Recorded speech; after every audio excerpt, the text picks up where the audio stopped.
우리 하나님 말씀은 구약 성경 이사야서 7장 14절부터 25절까지 말씀이 되겠습니다.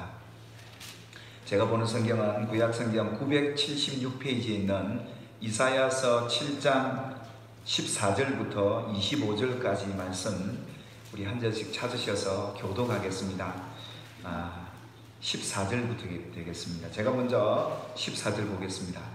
그러므로 주께서 친히 징조를 너희에게 주실 것이라. 보라, 처녀가 잉태하여 아들을 낳을 것이요 그의 이름을 임마누엘이라 하리라. 그가 악을 버리며 선을 택할 줄 알 때가 되면 옮긴 적과 꿀을 먹을 것이라. 대저 이 아이가 악을 버리며 선을 택할 줄 알기 전에 네가 미워하는 두 왕의 땅이 황폐하게 되리라. 여호와께서 에브라임이 나를 떠날 때부터 당하여 오지 못할 날을 너와 내 백성과 내 아버지 집에 임하게 하시리니 곧 아수르 왕이 오늘 날이라. 그날에는 여호와께서 애굽 하수에서 먼 곳의 파리와 아수르 땅에 벌을 부르시리니 다 와서 거친 골짜기와 바위틈과 가시나무 울타리와 모든 초장에 앉으리라. 그날에는 주께서 하수 저쪽에서 세내온 삭도 곧 아수르 왕으로 내 백성의 머리털과 발털을 미실 것이요 수염도 깎으시리라. 그날에는 사람이 한 어린 암소와 두 양을 기르리니 그것들이 내는 젖이 많음으로 엉긴 젖을 먹을 것이라. 그 땅 가운데 남아있는 자는 엉긴 젖과 꿀을 먹으리라. 그날에는 천무리에 1000개의 가지가 있는 포도나무가 있던 곳에 찔레와 가시가 날 것이라. 온 땅에 찔레와 가시가 있으므로 화살과 활을 가지고 그리로 갈 것이요 보스로 가는 모든 산에서 찔레와 가시 때문에 두려워서 그 뒤로 가지 못할 것이요 그 땅은 소를 풀어놓으며 양이 많은 곳이 되리라. 아멘. 오늘부터 우리가 함께 나누게 될 말씀은 성탄 메시지 구원의 징조 그날에는, 그리고 다음 주에는 구원의 징조 성탄 그날에는 이라는 제목으로 함께 성탄 메시지를 함께 나누고자 합니다. 오늘 그 제목을 구원의 징조 그날에는 이라는 제목으로 잡아봤는데요. 원래 이 구원의 징조는 바로 예수님을 가리키죠. 그래서 예수님이 이 세상에 오셔서 구원하는 그날에 어떤 일들이 일어날 것인가에 대해서 우리가 함께 나누게 될 것입니다. 개인은 물론 온 세상을 구원할 그 예수님이 이 세상에 오시게 되면 과연 어떤 일이 일어날까? 예수님께서 이 땅에 오신 그 구원의 징조로서 오신 그 예수님께서 그 오실 그 당시에도 그랬고, 과거에 오늘 예언서인 이사야 선지자를 통해서 말씀하고 계신 이 말씀 속에 과연 어떤 일들이 일어날 것인가, 이것을 아는 것은 우리 성도들이 굉장히 중요한 진리가 되겠습니다. 여러분이 앞으로 살면서 과거에 일어났던 그 일들, 현재에도 일어나고 있고요, 그리고 앞으로도 일어날 미래에 대한 이야기예요. 그리고 예수님이 과거에 오셔서 어떤 일들이 일어날 것인가에 대한 말씀을 나누었고, 또 현재의 성탄을 만난 저와 여러분에게도 일어날 그 일들을 살펴보게 될 것이고, 우리는 오신 예수님만 경배하고 찬양할 게 아니라 다시 오실 재림의 예수님을 우리가 기대하고 찬양하고 기뻐하게 될 줄 믿습니다. 그러니 우리에게는 오늘 하루를 살아가는 여러분들에게 2000년 전에 오신 예수님이 다시 오실 예수님께서 그 전에도 우리에게 오시지 않겠습니까? 그 전에도 우리를 구원해 주지 않겠습니까? 그러니까 그 구원의 징조인 예수님이 세상에 오실 때 과연 어떤 일들이 일어나고 그 일들 속에 우리가 뭘 준비해야 되는가, 이것이 굉장히 중요한 것이죠. 여러분들이 미래를 살아가는 동안 앞으로 어떻게 내가 준비를 해야 될까, 그게 굉장히 고민이 많잖아요. 앞으로 어떻게 살까, 뭘 준비해 넣어야 될까, 아마 그런 생각들 속에 여러분들이 또 새해를 맞게 될 텐데, 과연 여러분들이 예수님이 이 세상에 오셨을 때 어떤 일이 일어날 것이라 생각이 되시는지요? 그리고 이 일을 어떻게 준비해야 되는지 오늘 이 말씀이 여러분들에게 큰 유익이 있으리라 믿고, 이번 2020년 성탄의 메시지가 여러분의 생애 속에 유익한 말씀의 은혜가 되기를 주님의 이름으로 축복합니다. 마태복음 예수님이 이 땅에 오실 것을 이렇게 말씀하고 있죠. 이 모든 일이 된 것은 주께서 선지자로 하신 말씀을 이루려 하심이라 라고 말씀하고 계세요. 예수님이 어느 날 갑자기 이 세상에 오신 게 아니라 이미 구약에 많은 선지자들을 통해서 예수님이 오실 것에 대한 예언의 말씀을 해두셨습니다. 그래서 그 말씀을 이루시기 위해서 예수님이 이 땅에 오셨다, 그렇게 마태 기자는 보면서 보라, 처녀가 잉태하여 아들을 낳게 될 텐데 그 이름을 임마누엘이라. 이걸 번역하면 하나님이 우리와 함께 계신다. 결국 구원의 징조 예수님은 이 땅에 오셨을 때에 그 예수를 통해서 하나님이 우리와 함께 하신다는 믿음을 주기 위한 하나님의 선물이었다는 것을 깨닫게 됩니다. 여러분, 이 성탄의 의미는 그런 거죠. 예수님이 이 땅에 오셨다는 의미는 하나님이 우리와 함께 하신다, 하나님이 나와 함께 하신다 라는 이런 선물로 주신 징조가 바로 예수였습니다. 따라합시다. 예수는 하나님이 함께하는 하나님의 선물입니다. 하나님의 선물입니다. 그러니까 우리가 이 예수님을 구원의 징조로 믿고 받아들인 이것이 얼마나 큰 복이라는 사실을 오늘 이 성경은 우리에게 말씀을 하고 있는 것이죠. 그래서 예수님이 이 땅에 오신 것은 선지자의 그 예언을 이루기 위해 오신 그 분이 바로 예수님이셨는데, 그런데 여러분, 예수님이 오셨을 그 당시에 일어났던 2000년 전에 어떤 일이 벌어지게 됐냐면, 이 세상을 구원하러 오신 예수님이 오셨는데 하나님의 백성들이 그 예수님을 맞는 반응이 굉장히 우리가 생각하는 것과 다릅니다.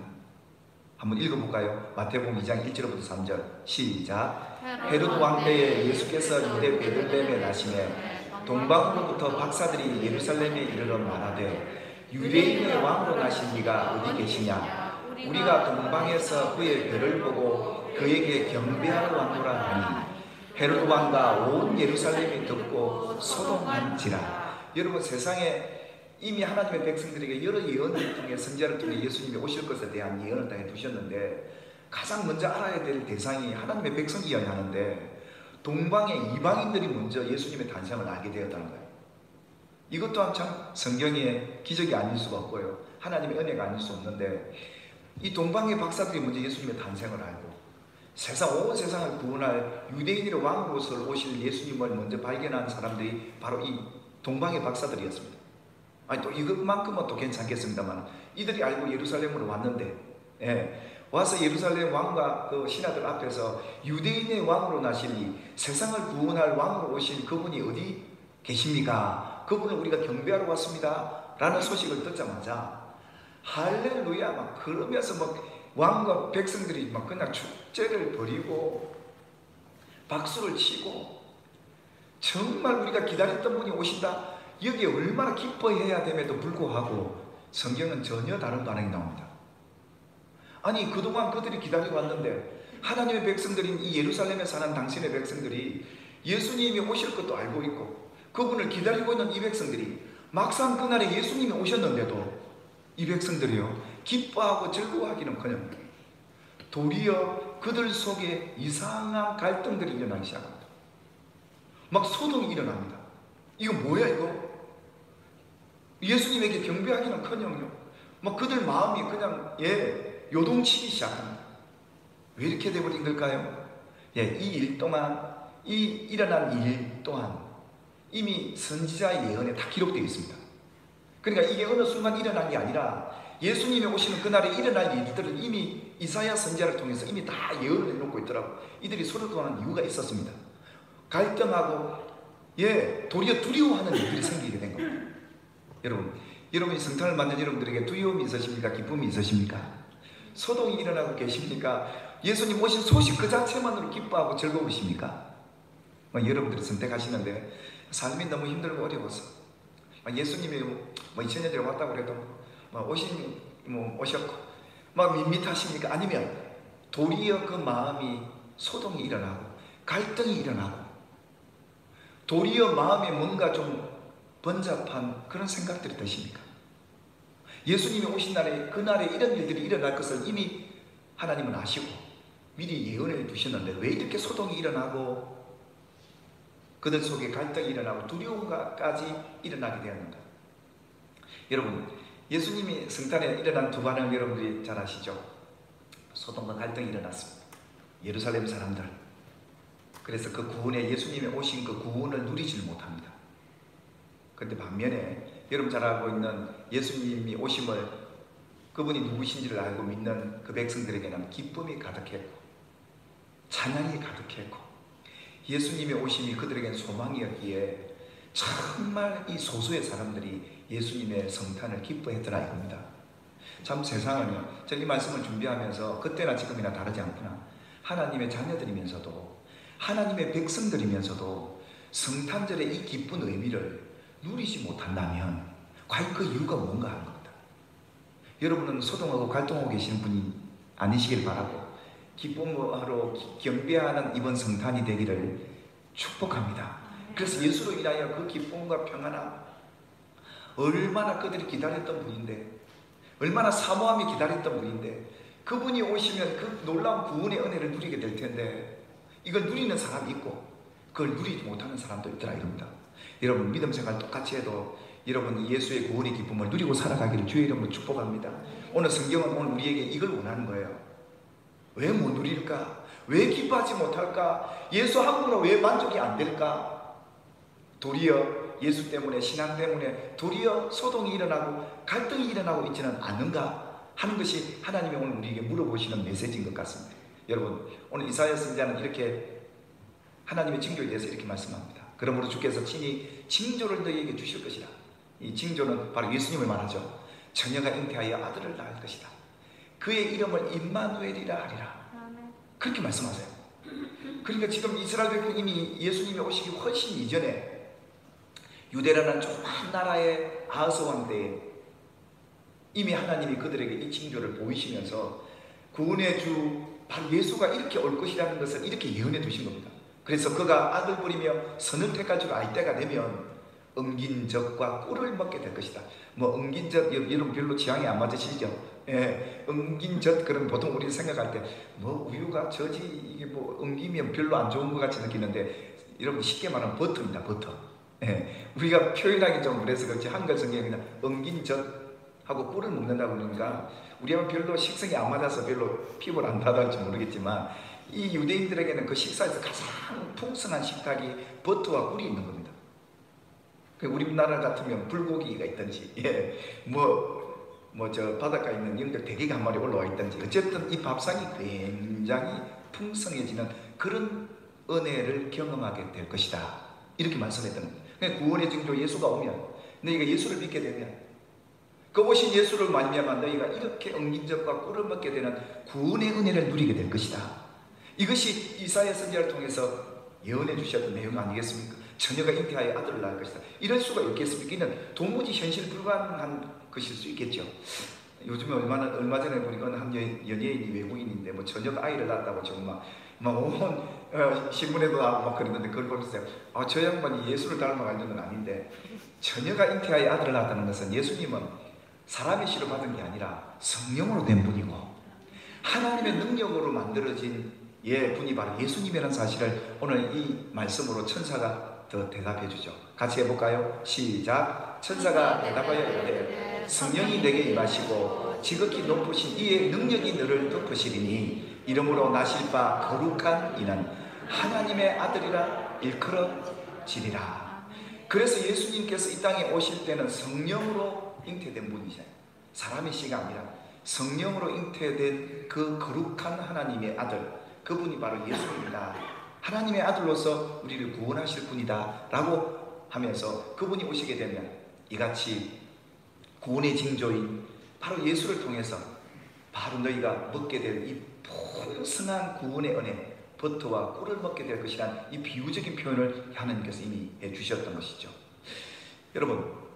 여러분들이 예수로 말미암아 이 버터와 꿀을 먹게 된 줄 믿습니다. 예수로 말미암아 우리 얼마나 구원의 그 풍성한 은혜를 세상에 줄 수 없는 식탁을 우리는 마련했잖아요. 그러니까 이 구원의 징조 예수가 오면 이렇게 버터와 꿀이 풍성한 집안이 될 것이라는 것을 이미 성경은 예언해 놓고 있는데요. 그런데 여러분 이 구원의 날, 구원의 징조 그날에 일어날 일들이 과연 뭘까요? 구원의 날이 일어나기 이전의 일들을 성경은 오늘 강조해서 여러분 오늘 읽으셨던 그날에는 몇 번 나오시는지 눈치 빠른 분은 빨리 캐치하셨죠? 몇 번 나오던가요? 4번이요. 왜 성경이 그날을 그렇게 강조하고 싶었던 거죠? 그날, 구원하는 그날에 그날은 구원받는 그날 이전의 날을 이렇게 말하고 있는 겁니다. 그러니까 여러분 우리가 예수를 믿고 버터와 꿀을 먹게 되는 그날 이전에 일어날 일에 대해서 성경은 우리에게 강조하며 우리에게 기록해 놓고 있어요. 왜 그럴까요? 그날이 중요하다는 거예요. 그래서 오늘 이 네 번씩이나 그날에는 얘기하면서 18절에 그날에는, 20절에 그날에는, 21절에 그날에는, 23절에도 그날이 나옵니다. 구원의 징조 그날, 하나님의 구원을 받고 버터와 꿀을 먹기 전에 일어날 그 일들, 여러분, 그날들을 우리는 간과해서 안 되고요. 그날이 너무 중요하기에 오늘 우리들에게 이 성경이 강조하면서 말씀하고 있는데, 그날이 어떤 날인가를 한번 보실까요? 18절에 그렇게 말합니다. 같이 한번 읽어볼까요? 시작. 그날에는 여호와께서 애굽 하수에서 먼 곳의 파리와 아수르 땅의 벌을 부르시니 다 와서 거친 골짜기와 바위틈과 가시나무 울타리와 모든 초장에 앉으리라. 하나님께서 갑자기 그날에는 그러면서 뭘 부르시느냐 하면 저 멀리 있는 애굽 하수에 있는 파리떼들을 부를 것이다. 그리고 저 아수르 땅에 있는 벌을 불러올 것이다. 한마디로 말하면 여러분, 이 파리와 벌을 비유적으로 표현했습니다만은 이 애굽이라는 나라와 아수르 나라가 이 유대 나라를 중심으로 어떻게 보면 둘러싸고 있는 강대국이었습니다. 이 나라에서 하나님이 뭘 불러오시냐면 검을 불러오고 은을 불러왔으면 좋겠고 재물을 불러왔으면 좋겠는데 뭘 불러오시냐면 파리를 불러오십니다. 벌을 불러오십니다. 왜요? 여러분, 파리떼가 그 사람 사는 곳에 보니까 19절에 보니까 골짜기며 바위틈이며 그냥 파리떼가 새카맣게 그 땅에 앉을 것을 말씀하고 있는데, 파리가 왜 옵니까? 파리가 다 앉는 그 자리는 모든 게 다 부패해버립니다. 파리가 앉으면 모든 식물도 그 자리에서 다 썩어져 버립니다. 그러니까 하나님께서 이스라엘 백성을 애굽에서 구원해낼 때 메뚜기 때 불러다가 그 애굽 땅을 쓸지 않습니까? 파리 때도 부르시고요. 그러니까 하나님이 구원의 도구로 쓰실 때도 이 파리 때도 사용하셨는데, 오늘 하나님의 백성이 살아가는 그 삶의 현장에다가 하나님의 파리 때, 벌 때 불러다가 벌은 꿀 주려고 부르는 게 아니라 벌 쏘려고 하나님 부르시는 겁니다. 막 쏘아대니까 얼마나 아프고 힘들겠어요. 벌에 한번 쏘여 보셨나요? 제 아내가 한번 다리가 아프다고 벌을 잡아서 침을 봤는데 막 발등이 이만큼 부어오르고 막 얼마나 아프고 쑤시는지 그게 약이 된다고도 하더라고요. 어쨌든 이 벌과 파리는 환난을 얘기합니다. 그래서 그날의 특징은 구원받는 그날에 그 전에 올 날은 환난의 날이다. 이걸 알아라고 하나님이 이 말씀을 하고 있는 거예요.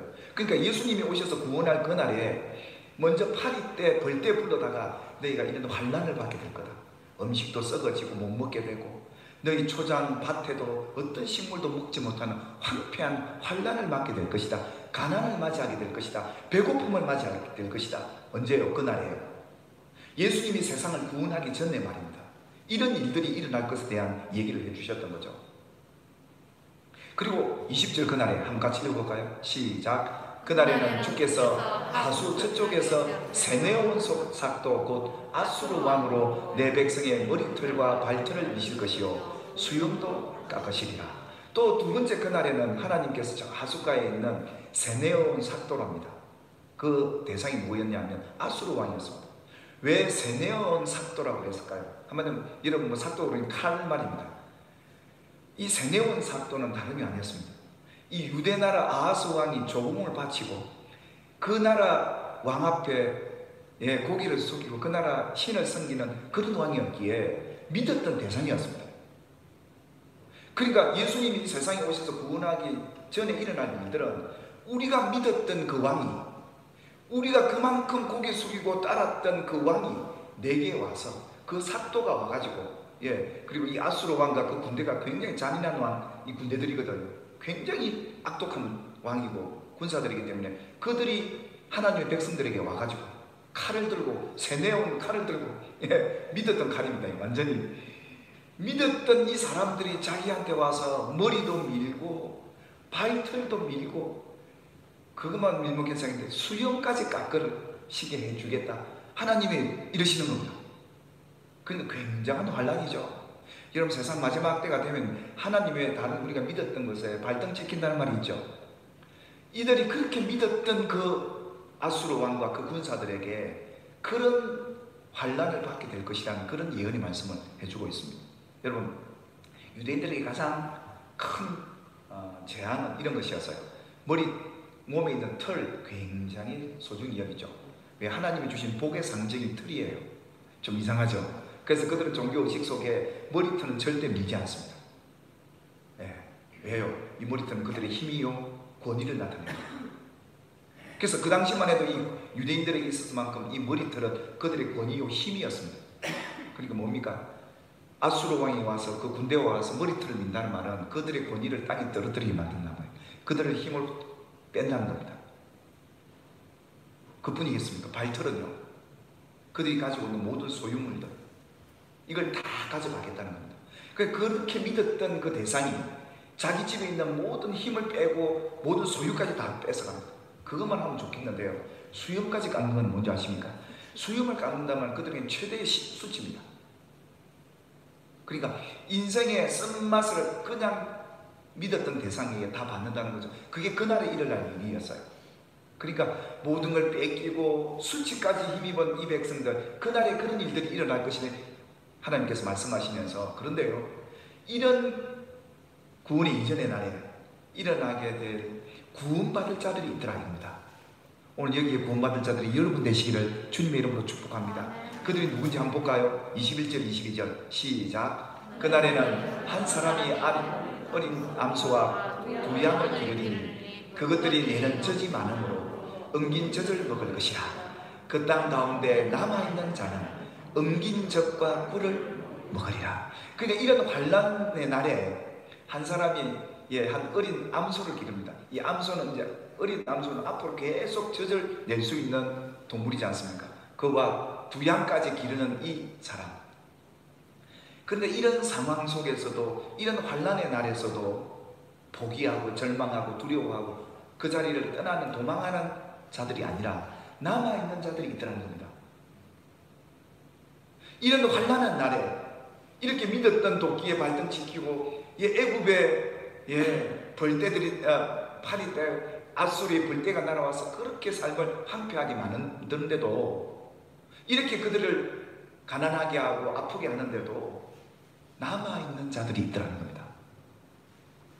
그러니까 이 남아있는 자들은 뭘 먹게 된다는 겁니까? 엉긴 젖과 꿀을 먹게 될 것이다. 그 말은 무슨 말입니까? 이 엉긴 젖과 꿀은 그들의 풍성한 이 은혜거든, 하나님의 은혜거든. 그 속에서도, 환난 속에서도 구원의 은혜를 경험하게 될 것이다. 그래서 하나님은 그날에 일어날 그 일에 대해서 이렇게 예언을 해두시면서, 남아있는 자가 누구냐? 그들은 이렇게 소도 키우고 양도 키우지만 그렇게 어려운 환난 속에서도 풍성한 구원의 은혜를 경험하게 그 사람들은 바로 따라합시다. 남아있는 자. 남아있는 자. 그 사람들만이 버터와 꿀을 먹게 될 것이다. 그렇게 하나님 말씀하셨던 것이죠. 여러분 잘 보십시오. 이 사람들, 이 남아있는 사람들이 정말 오늘 우리 이 시대에도 얼마나 귀한지 모릅니다.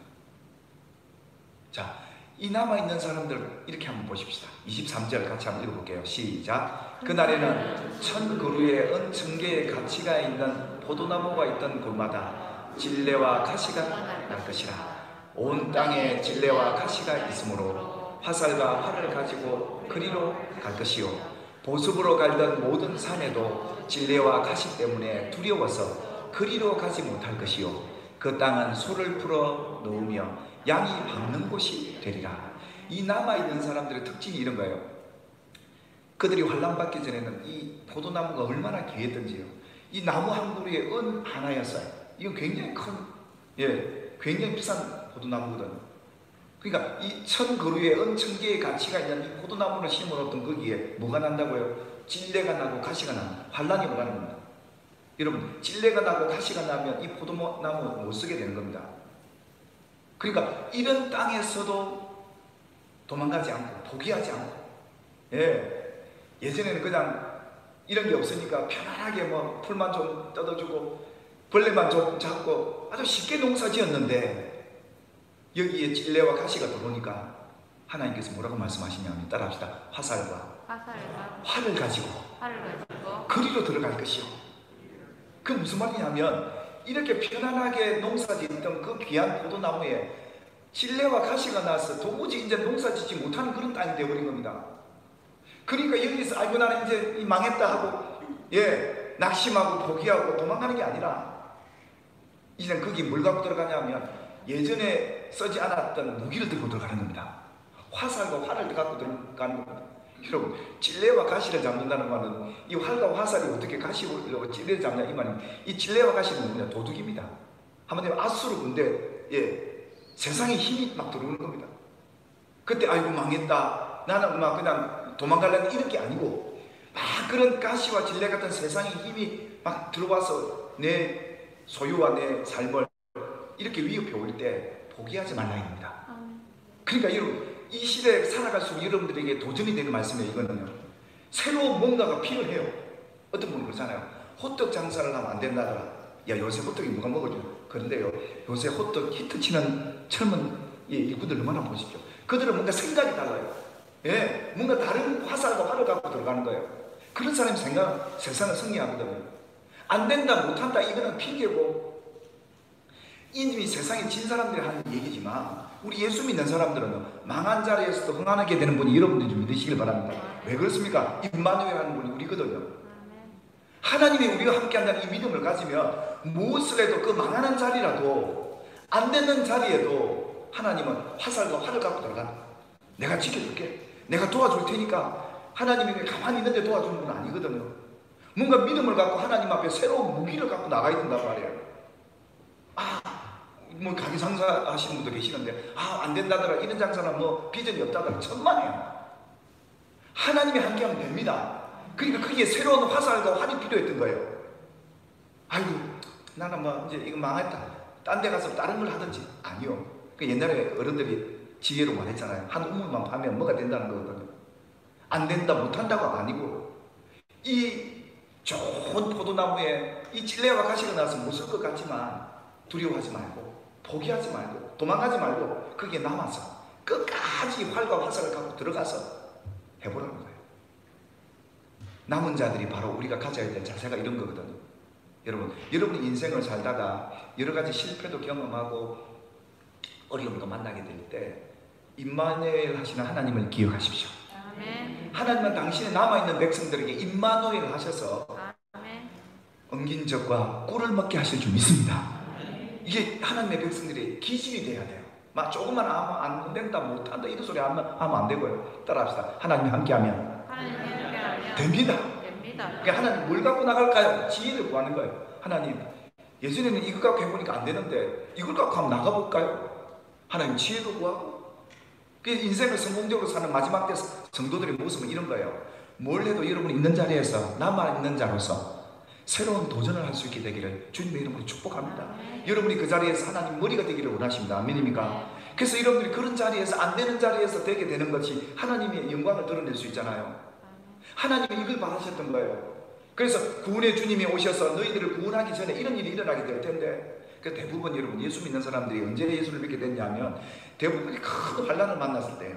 큰 사고를 만났든지 큰 어려움이 와서 벌 때 막 파리 때 와가지고 집안이 그냥 망하게 됐을 때, 보통 이럴 때 예수를 믿었잖아요. 여러분 기억나십니까? 큰 어려움, 자식이 뭐 큰 사고가 났든지 도무지 내 힘으로는 안 된다라고 여기 그때 하나님이 임마누엘에서 예수를 만나게 했고 구원받았고 회복되었고, 옛날적이라서 잊어버린 분도 계실 텐데, 바로 예수 믿는 구원의 날에 예수님이 오셔서 우리를 구원하는 그날에는 반드시 그 전에 이런 일이 반드시 있게 된 그 예언대로 우리 인생도 그렇게 됐고요. 앞으로 세상도 그렇습니다.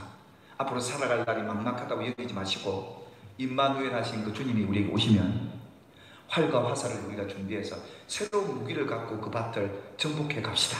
아멘. 거기에 마귀도 쫓아내고 아멘. 두려움도 쫓아내고 아멘. 포기하고 싶은 절망도 쫓아내고 아멘. 화살과 활을 갖고 한번 가보자.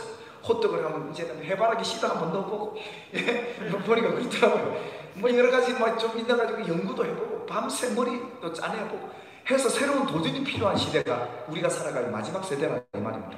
교회도 마찬가지더라고요. 처음에 이 교회가 안 된다고 그럴 때 보통 선배들 그래요. 되는 교회 가야 된다 그러더라고요. 하나님의 역사는 안 되는 데서 되게 하는 게 하나님의 영광을 드러내는 거거든요. 아멘. 믿어지십니까? 아멘. 여러분 인생이 안 되는 곳에 되게 되는 하나님의 역사가 있게 되길 바랍니다. 하나님이 여러분을 어떻게 하면 남은 자로 쓰실까 포기하지 말라는 거예요. 하나님이 여러분이 그곳에 두신 것을 감사히 여기시고 우리 인내하며 달려가 봅시다.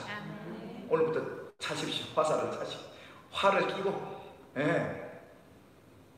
정말 우리가 헤쳐나가야 될 찔레와 가시가 많을지라도 하나님이 보호할 예수를 주셨기에, 그래서 범죄한 아담에게 하나님이 가죽옷을 탁 입히잖아요. 세상이 너를 찌를 것이다. 얼마나 아프겠냐. 그러면 그 아픔을 극복할 수 있도록 내가 너를 막아줄게. 예수가 너를 막아줄게. 예수가 너를 보호해줄게. 여러분이 입은 옷이 바로 가죽옷이 핀다.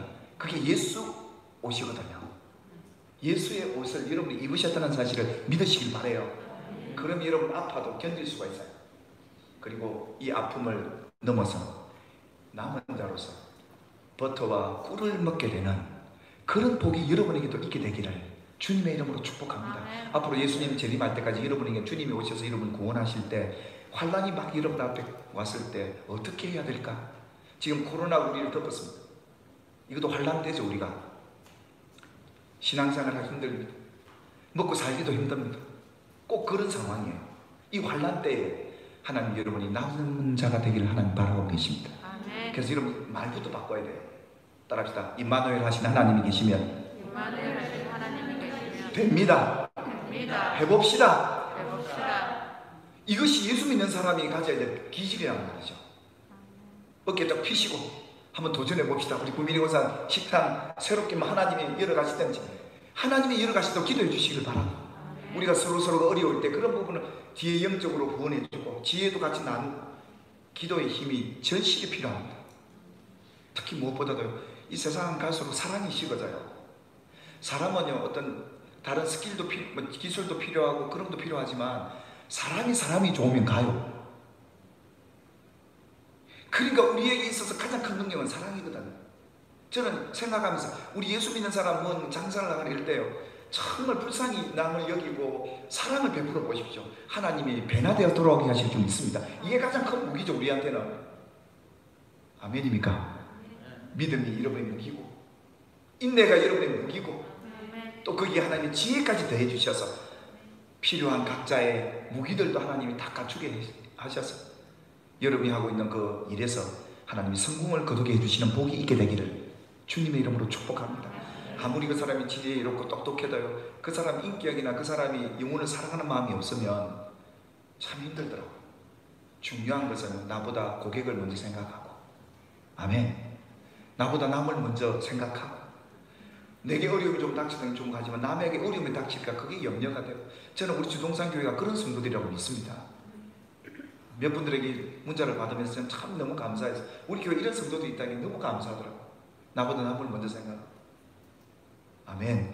바로 그분이 여러분들인데 이 마지막 때 살아남아 있는 자들요 정말 활과 화살이 필요한데 여러분 각자에게 주어진 그 무기가 무엇이든지 하나님이 그걸 사용해 주셔서 하나님이 여러분이 서 있는 그곳에서 반드시 성공케 하시는 그런 은혜가 이 마지막 때 일어나기를 주님의 이름으로 축복합니다. 뿐만 아닙니다. 보십시오. 보습으로 갈던 모든 산에 찔레와 가시 때문에 두려워서 못 들어간다 그러잖아요. 예전에는 그냥 꽃게기만 대충 이래도 농사 지을 수 있었는데 이제는 뭡니까? 소를 투입시키고 양을 투입시켜서 막 이 엉겅퀴가 있으면 소는 우리보다 힘이 세니까요. 그거는 근데 끊어낼 수 있는 뭔가 강력한 힘이 필요하다는 거예요. 그러니까 이제는 그런 거 두려워하지 말고 막 안 되거든. 목사님 기도해 주십시오. 집사님 저렇게 기도해 주십시오. 그런 원조도 받고 이런 혼자서 해낼 수 없는 일도 많잖아요. 그러니까 기도도 부탁하고 힘 있는 뭔가가 필요하면 그게 여러분들이 가능한 힘이잖아요. 목사님 폼으로 세워놓지 말고 목사님 이거 위해 기도해 주세요. 저는 그런 분들이 좋아요. 그 목사를 사랑하고 존중하는 표현이 그거거든요. 하나님 우리 가정에 이런 어려움이 있는데 이런 찔레와 가스리가 우리 집에 들어와서 우리 밭에 깔렸어요. 어떻게 할까요? 도와주십시오. 기도하고 또 목사님도 생각하면서 기도하다 보면 또 사람이 또 기도하다 보면 좋은 만남도 붙여주고 그래서 그것을 극복하도록 당신의 남아있는 백성들에게 이 예언의 말씀을 해주셨단 거죠. 여러분 혼자 머리 싸매지 마시고 여러분 이제는 하나님이 계시고 믿음의 형제자매들과 함께 여러분들이 소와 양을 풀어놓고 밟도록 해주신다면 하나님의 아무리 강력한 여리고성도 무너지게 될 줄 믿습니다. 여러분들이 이 마지막 때 남아있는 자로 서십시오. 여러분 가정에서 여러분 한 분만 남아 계십시오. 여러분의 가정을 이렇게 세우실 겁니다. 그게 아멘. 정말 우리에게 남아있는 이 자들이 얼마나 강인하겠어요. 그런 속에서도 두려워하지 않습니다. 포기하지 않습니다. 하나님 나와 함께 하시는 구원의 징조를 받은 사람인데, 예수가 내 안에 계신데 절대 우리 포기하지 말고 두려워하지 말고, 코로나 이 현장 속에서도 여러분이 할 수 있는 최선의 힘을 다해야 돼요. 하나님이 새롭게 드립혀 주시는 예수의 옷을 입고 우리 이겨나갑시다. 찬송합시다. 그리고 하나님을 높이십시다.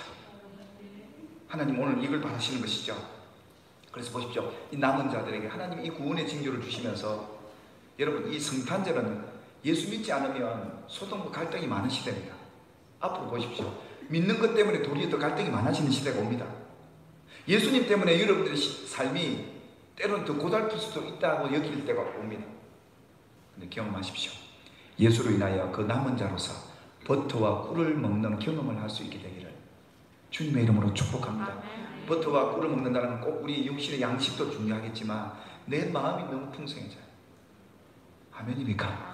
참 우리가 예수로 말미암아 이 만족함이, 이 기쁨, 이 소망, 그냥 예수만 계시면 좋아, 예수님만 계시면 좋아, 막 이런 걸 누리지 살아야 되는데, 이게 구원의 징조로 주신 그날에 우리가 누려야 될 복인데 이걸 빼앗기지 마시고 우리 새롭게 도전해 보십시다.